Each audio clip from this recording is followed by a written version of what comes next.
Bienvenue dans cet univers céleste, où la lumière et le mystère se mêlent. Depuis la nuit des temps, les anges fascinent l'humanité. Présents dans presque toutes les cultures et religions, ils apparaissent comme des messagers, des protecteurs et des guides vers le divin. Mais, selon la Bible, les anges sont bien plus que cela. Ils représentent la volonté, la puissance et l'amour de Dieu, et jouent des rôles uniques dans son plan. Dans cette vidéo, nous allons explorer en profondeur les différentes hiérarchies et missions des anges pour comprendre comment ils agissent dans le monde et ce qu'ils peuvent nous enseigner aujourd'hui. Si vous êtes passionné par les mystères de la foi et la spiritualité, abonnez-vous à notre chaîne pour ne rien manquer de nos prochains contenus inspirants. Commençons notre exploration avec les archanges, les messagers suprêmes de Dieu. Bien qu'ils ne soient mentionnés que quelques fois dans la Bible, leur présence et leur rôle sont essentiels. Le mot « arche » vient du grec et signifie « premier » ou « chef », ce qui signifie que les archanges sont les anges les plus proches de Dieu, dotés d'une puissance et d'une autorité considérables. Parmi eux, Michel est l'un des plus célèbres. On le retrouve dans le livre de Daniel, dans l'Apocalypse de Jean, et même dans l'Épître de Jude. Michel est présenté comme le guerrier céleste, le défenseur du peuple de Dieu. Son nom, qui est comme Dieu, rappelle sa mission de défendre le royaume contre les forces du mal. Dans l'Apocalypse, Michel combat les dragons, symbole de la lutte contre le mal universel, montrant que son rôle est à la fois de combattre et de protéger. Ensuite vient Gabriel, le messager de la bonne nouvelle. Gabriel apparaît notamment dans le Nouveau Testament, annonçant à Marie qu'elle portera le Fils de Dieu. En apparaissant pour transmettre des messages d'une importance spirituelle capitale, Gabriel incarne la pureté et la douceur, rappelant que chaque message divin est destiné à nous élever. Ces archanges sont des médiateurs uniques entre Dieu et les hommes, portant les messages les plus sacrés et intervenant dans les moments où la foi humaine est mise à l'épreuve. Après les archanges, tournons-nous vers les chérubins, gardiens de la sainteté, qui ont un rôle tout à fait distinct dans le royaume céleste. Contrairement à l'image populaire qui les représente comme de petits enfants zélés, les chérubins sont décrits dans la Bible comme des êtres puissants et redoutables, souvent associés au trône de Dieu et à sa protection. Dans le livre de la Genèse, ce sont les chérubins qui, après la chute d'Adam et Ève, gardent l'entrée du jardin d'Éden avec une épée flamboyante, interdisant l'accès à l'arbre de vie. Ce rôle de gardien leur est attribué pour signifier leur proximité avec la sainteté divine.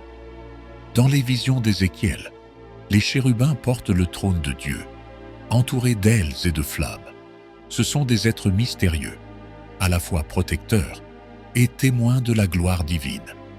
Les chérubins incarnent l'aspect transcendant de Dieu, sa pureté et la distance entre le divin et l'humain. Ils nous rappellent que l'accès à Dieu ne se fait pas sans purification et qu'il faut passer par une transformation spirituelle pour s'approcher de la sainteté. Ils sont ainsi les gardiens de la sagesse et du mystère, illustrant la grandeur de Dieu. Les séraphins, eux, se trouvent en permanence autour du trône de Dieu. Leur nom signifie les brûlants ou les ardents. Contrairement aux chérubins, dont le rôle est de garder et protéger, les séraphins sont les anges de l'adoration de Dieu et de la pureté. Ils sont les êtres les plus proches de la sainteté divine, consumés par leur amour et leur dévotion envers Dieu. Dans le livre d'Ésaïe, le prophète a une vision des séraphins. Ils apparaissent avec 6 ailes, 2 pour se couvrir le visage, 2 pour voler et 2 pour couvrir leurs pieds, en signe d'humilité et de révérence. Les séraphins chantent sans cesse « Saint, Saint, Saint est l'Éternel des armées. Toute la terre est pleine de sa gloire. » Leur chant est un acte d'adoration, et leur présence constante auprès de Dieu souligne l'importance de la louange. Ils sont là pour rappeler que l'amour divin est brûlant, purificateur et qu'il consume tout ce qui est impur.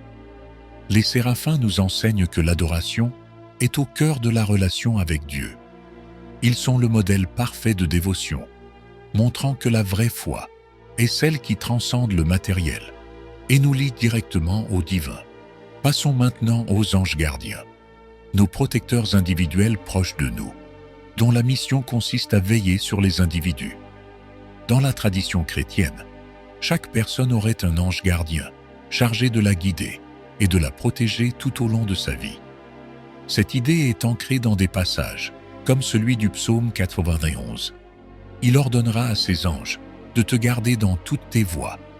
Les anges gardiens sont des protecteurs silencieux, intervenant parfois dans notre quotidien, que ce soit par des inspirations soudaines, des intuitions ou des actes invisibles. Leur mission est de nous guider vers la lumière, de nous aider à éviter les pièges du mal et de nous rapprocher de Dieu. Ils représentent la bienveillance divine, rappelant que même dans la solitude, nous ne sommes jamais vraiment seuls.